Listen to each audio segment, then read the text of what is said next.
Hello everyone, সবাইকে একটা নতুন ভিডিওতে স্বাগত জানাই। আশা করি আপনারা সবাই ভালো আছেন। তো গুড ইভিনিং সবাইকে। আপনাদের আগামীকাল থেকে শুরু হচ্ছে ক্লার্কশিপ এক্সামিনেশানের যারা নন জয়নিং সিটের রেসপেক্টে যাদেরকে ডাকা হয়েছে তাদের টাইপিং টেস্ট।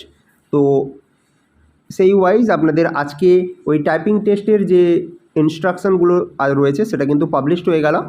আপনারা শুরু থেকে শেষ পর্যন্ত অবশ্যই দেখবেন। আপনাদের সমস্ত যে কোয়ারি রয়েছে সেটা কিন্তু পিএসসি এখানে পাবলিশ করে দিয়েছে এবং এটা যদি আপনারা পুরোটা দেখেন তাহলে কিন্তু আপনারা আর কোনো ধরনের আপনাদের মধ্যে অসুবিধা থাকবে না। আর যদি থাকে অবশ্যই কমেন্ট বক্স খোলা রয়েছে, আপনারা কমেন্ট করে জানাতে পারেন। তো আরেকটা কথা আমি বলে রাখি, আপনাদের West Bengal work account recruitment examination সেটাও কিন্তু রয়েছে। তো ক্লার্কশিপ এক্সামিনেশানের সাথে সাথে আপনাদের ওয়েস্ট বেঙ্গল যে ওয়ার্ক অ্যাকাউন্ট রিক্রুটমেন্ট এক্সামিনেশান রয়েছে, দুটোর টাইপিং যে ইনস্ট্রাকশান দুটো সেম রয়েছে, তাই একটা নোটিশের মাধ্যমেই পিএসসি এটাকে পাবলিশ করেছে। 1 নম্বর পয়েন্টে চলে যাই। The typing test is qualifying in nature as mentioned in the notification. অর্থাৎ আপনাদের যে টাইপিং টেস্টে যেটা থাকবে সেটা কিন্তু কোয়ালিফাইং ইন নেচার, অর্থাৎ আপনাদের যে 20 ওয়ার্ড পার মিনিট যে টাইপিংটা থাকে সেটা আপনি ক্লিয়ার করতে পারলে আপনাদের হবে। কোনো ফাস্টকে টাইপিং করেছে বা বেসিকে টাইপিং করেছে সেগুলো কিন্তু কোনোভাবে ধরা হবে না। তো সেকেন্ড পয়েন্ট চলে যাই। Candidates who will type less than 200 word in English or 100 words in Bengali in 10 minutes will be considered as disqualified for the examination. অর্থাৎ কোনো ক্যান্ডিডেট যদি ইংলিশের ক্ষেত্রে সেটা 10 মিনিটে 200 ওয়ার্ড যদি টাইপ করতে না পারে, বাংলার ক্ষেত্রে যদি 100টা বাক্য টাইপ করতে না পারে 10 মিনিটে, তাহলে কিন্তু তাকে ডিসকোয়ালিফাইড বলে গণ্য করা হবে। অর্থাৎ আপনাকে 200টা ওয়ার্ড টাইপ করতেই হবে ইংলিশের ক্ষেত্রে।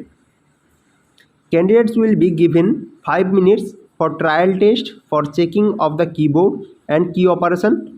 Then the actual typing test will begin for duration of 10 minutes. অর্থাৎ ক্যান্ডিডেটকে 5 মিনিট সময় দেওয়া হবে ট্রায়াল টেস্টের জন্য।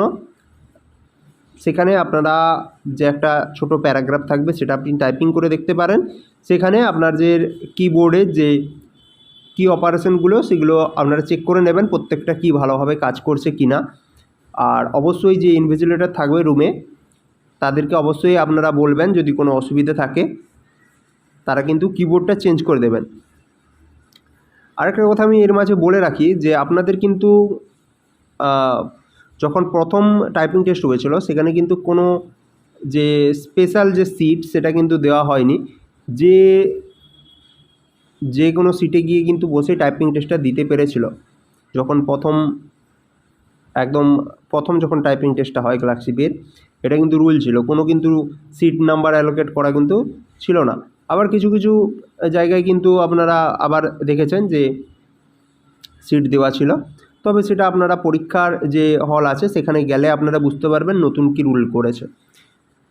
আচ্ছা, যদি না হয় অর্থাৎ যদি এই ধরনের কোনো যদি সিট নাম্বার না দেওয়া থাকে তাহলে আপনারা কি করবেন না, আপনাদের যে কিবোর্ডে আপনারা টাইপ করে গেছেন সেই টাইপের কিবোর্ড আপনারা দেখার চেষ্টা করবেন। অর্থাৎ চিকলেট কিবোর্ড যদি আপনি টাইপ করে যান তাহলে সেগুলো করবেন।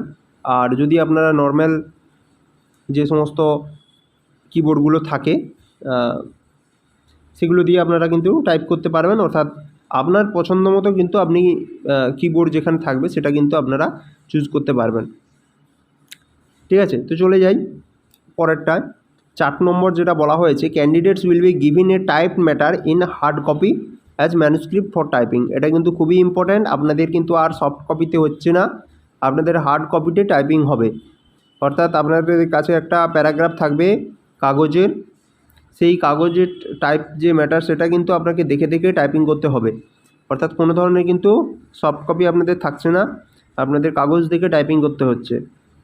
5 নম্বর চলে যায়। Candidates are allowed to repeat the same paragraph after completion of typing of passage given to them.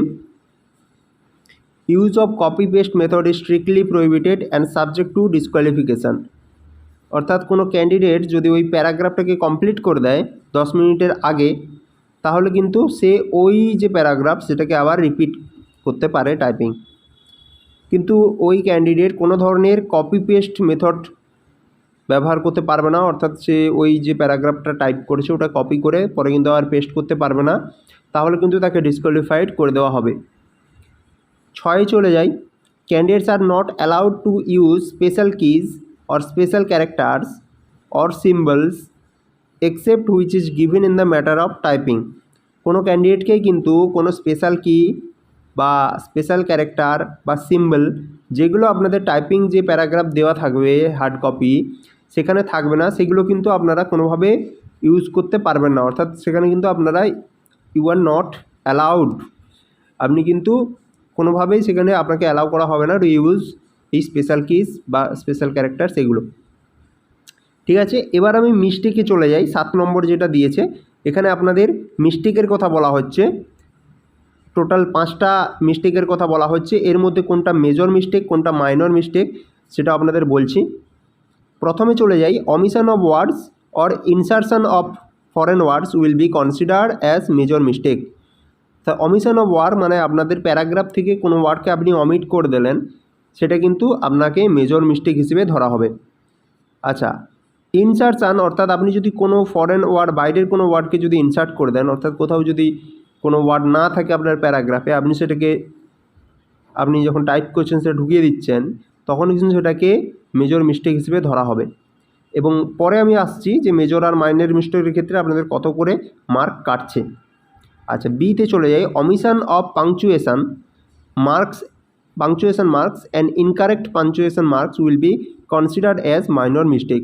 অর্থাৎ আপনি যদি কোনো পাংচুয়েশন মার্ক যেটা থাকে, অর্থাৎ কমা, ফুল স্টপ, ঠিক আছে, বা কোটেশান, অ্যাপোস্ট্রোফিস, এগুলো যদি আপনি অমিট করে যান বা যদি ইনকারেক্ট পাংচুয়েশন যদি আপনি অ্যাড করে দেন, তাহলে কিন্তু সেগুলোকে আপনার মাইনর মিস্টেক হিসেবে ধরা হবে, এগুলো কিন্তু মেজর মিস্টেক নয়।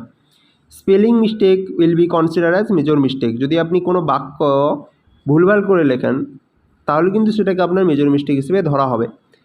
Insertion of punctuation at the beginning or inside or end of a word will be consider as major mistake. আচ্ছা, এই পাংচুয়েশন যেগুলো আপনি যদি অ্যাড করে দেন, সেটা হচ্ছে কোনো বাক্য শুরু হওয়া শুরুতে বা মাঝে বা শেষে, তখন কিন্তু সেগুলোকে মেজর মিস্টেক হিসেবে ধরা হবে। আচ্ছা, 5 চলে যাই, ইতে, letters type in small letter in place of capital letters and vice versa at the beginning or inside or end of a word will be consider as minor mistake. অর্থাৎ আপনাদের কোনো জিনিস হয়তো আপনার ক্যাপিটাল লেটারে লেখা রয়েছে, ধরুন এই লেটারের কথাই, প্রথমে এলটা ক্যাপিটাল বাকিগুলো স্মল, আপনি যদি এই এলটাকে ছোটো করে লিখে দেন, মানে লেটারটা পুরোটাই এলটাকেও যদি স্মল লেটারে লেখেন, তাহলে কিন্তু এই জিনিসটাকে আপনার মাইনর মিস্টেক হিসেবে নেওয়া হবে। বা যদি কোনোটা স্মল লেটারে দেওয়া রয়েছে সেটাকে আপনি যদি ক্যাপিটাল লেটারে লিখে দেন, সেটাও কিন্তু আপনার মাইনর মিস্টেকে ধরা হবে। তো আপনারা জেনে নিয়েছেন যে মেজর মিস্টেক কোনগুলো, মাইনর মিস্টেক কোনগুলো। এবার আপনাদের মার্কস যে ক্যালকুলেশন সেখানে চলে আসি, এটা খুব ভালোভাবে আপনারা দেখবেন এবং প্রত্যেকটা ক্যাটাগরির জন্য কিন্তু আপনাদের যে আপনাদের কোয়ালিফাইং মার্কস সেটা কিন্তু ইন্ডিভিজুয়াল দেওয়া রয়েছে। আপনারা এই মার্ককে যদি ক্লিয়ার করে যান তাহলে আপনারা কোয়ালিফাই করে গিয়েছেন, ঠিক আছে। তো দেখুন এখানে মার্ক কীরকমভাবে ক্যালকুলেশন করেছে। মার্ক সমান বলছে নাম্বার অফ টাইপড ওয়ার্ড, অর্থাৎ আপনি যতগুলো ওয়ার্ড টাইপ করেছেন সেখান থেকে বিয়োগ হবে আপনি যতগুলো মেজর মিস্টেক করেছেন সেগুলো ক্যালকুলেশন করবেন, তার সঙ্গে 0.33 গুণ করবেন। আর যতগুলো মাইনর মিস্টেক করছেন তার জন্য 0.15 আপনি গুণ করবেন। এবার টোটাল টাইপ ওয়ার্ড থেকে এই দুটোকে আপনি বিয়োগ করে দেবেন, তাহলে আপনার যে মার্ক দাঁড়াবে সেইটাই আপনার টোটাল হচ্ছে আপনি যে মার্কটা পেলেন সেটা। তো মেজর মিস্টেক আপনাদের বলে রাখলাম যে কোনগুলো মেজর মিস্টেক, অর্থাৎ কোনো ওয়ার্ডকে যদি আপনি অমিট করে দেন বা নতুন কোনো ওয়ার্ড নিয়ে চলে এসেছেন বা ওয়ার্ডটার আপনি স্পেলিংটাই ভুল করে দিয়েছেন, সেগুলো কিন্তু আপনার মেজর মিস্টেক। মাইনর মিস্টেকের ক্ষেত্রে যদি আপনি ক্যাপিটাল লেটার, স্মল লেটার, এগুলো হচ্ছে মাইনর, বা আপনি যদি পাংচুয়েশন, কমা, এগুলোকে যদি আপনারা পাংচুয়েশনের ক্ষেত্রেও এটা আপনাকে মেজর ধরা হয়েছে। তো এইগুলো হচ্ছে আপনার মাইনর মিস্টেক। আর এই পাংচুয়েশনের ক্ষেত্রে ইনকারেক্ট পাংচুয়েশন যদি দেন সেটা কিন্তু মাইনর মিস্টেক। আর যদি আপনি পাংচুয়েশনকে যদি কোথাও ইনসার্ট করে দেন তখন কিন্তু সেটা মেজর মিস্টেক। তো এইভাবে ক্যালকুলেশন করে আপনারা যদি যারা ইংলিশে টাইপিং করছেন 200 ওয়ার্ড পার মিনিট, সেখানে আপনারা যদি করেন এবং আপনাদের মার্কস যদি 140-এর বেশি আসে তাহলে কিন্তু আপনি কোয়ালিফাই করে গেছেন। বেঙ্গলির ক্ষেত্রে যদি 70-এর থেকে বেশি আসে তাহলে আপনি কোয়ালিফাই করে গেছেন। আচ্ছা, যারা ব্লাইন্ড রয়েছে, লো ভিশন রয়েছে, এলডিসিপি রয়েছে, তাদের জন্য ইংলিশের ক্ষেত্রে কোয়ালিফাইং মার্কস হচ্ছে 84 আর বাংলার ক্ষেত্রে কোয়ালিফাইং মার্কস হচ্ছে 42। আচ্ছা, এবার চলে যাই 9-এ। আশা করি এখানটা ক্লিয়ার হয়েছে। আপনাদের যদি কোনো জানার থাকে অবশ্যই বলবেন। The keyboard layout for English typing test will be available in English মানে US only and font will be Times New Roman. অর্থাৎ আপনাদের যে ফন্টটা থাকবে টাইপিংয়ে সেটা কিন্তু টাইমস নিউ রোমান। আপনারা কম্পিউটারের যে টাইপিং যে আপনার ফন্ট রয়েছে সেই ফন্টে আপনারা গেলে দেখতে পারবেন যে নিউ রোমানের যে ফন্ট আছে সেই ফন্টেই কিন্তু আপনার টাইপিং হবে। The keyboard layout for Bengali typing text will be Nirmala UI font on Avro keyboard. অর্থাৎ আপনাদের কিন্তু অভ্র কিবোর্ড থাকবে এবং যেখানে ফন্টটা সেটা হচ্ছে নির্মলা ইউআই, এটা আপনাদের থাকবে। এবার চলে যায় 10 নম্বরে। The type passage must be conformity with the given passage. অর্থাৎ আপনাদের টাইপিং করা যে প্যাসেজটা থাকবে সেটা অবশ্যই আপনাদের যে ম্যানুস্ক্রিপ্টটা দেওয়া থাকবে তার সঙ্গে সামঞ্জস্যপূর্ণ হতে হবে। অর্থাৎ আপনাকে হয়তো একটা বিদ্যাসাগরের বায়োগ্রাফি দিয়েছে, আপনি একটা অন্য কিছু একটা আংবাং লিখে দিয়ে চলে এসেছেন, ঠিক আছে, তখন কিন্তু সেটা আপনার কিন্তু ডিসকোয়ালিফাই হয়ে যাবে। 11 নম্বর যাই। Candidates will not be allowed to leave the examination hall before the end bell. অর্থাৎ আপনাদের কোনো ক্যান্ডিডেটকে কিন্তু বেরোতে দেওয়া হবে না যতক্ষণ না আপনাদের ঘন্টি বাজে, লাস্ট ঘন্টি যেটা সেটা বাজে। The given passage will contain exactly 200 or 100 word for English or Bengali language.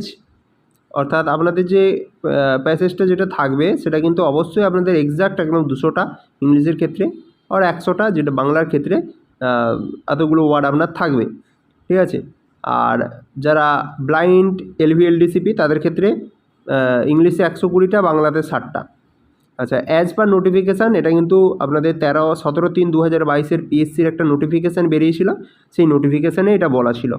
আচ্ছা, 13 নম্বরে আপনাদের কি রয়েছে?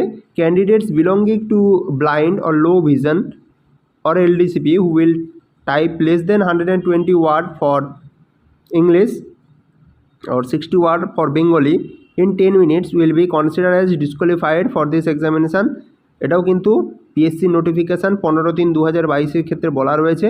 যারা ব্লাইন্ড বা লো ভিশন বা এলডিসিপি রয়েছে তারা যদি ইংলিশের ক্ষেত্রে 10 মিনিটে 120টা ওয়ার্ড টাইপ করতে না পারে আর বেঙ্গলির ক্ষেত্রে 60টা ওয়ার্ড যদি টাইপ করতে না পারে 10 মিনিটে, তাহলে কিন্তু তাকে ডিসকোয়ালিফাই করে দেওয়া হবে।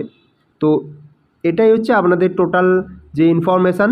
আপনাদের আশা করি কালকের যে টাইপিং টেস্ট যাদের রয়েছে তারা অবশ্যই খুব ভালোভাবে টাইপিং দেবে। এবং আপনাদের একটা রিকোয়েস্ট করব, যদি আপনারা যারা টাইপিং টেস্ট দিতে যাচ্ছেন কালকে, তারা টাইপিং টেস্টের পরে যদি আপনাদের মনে থাকে একটা আপনাদের যে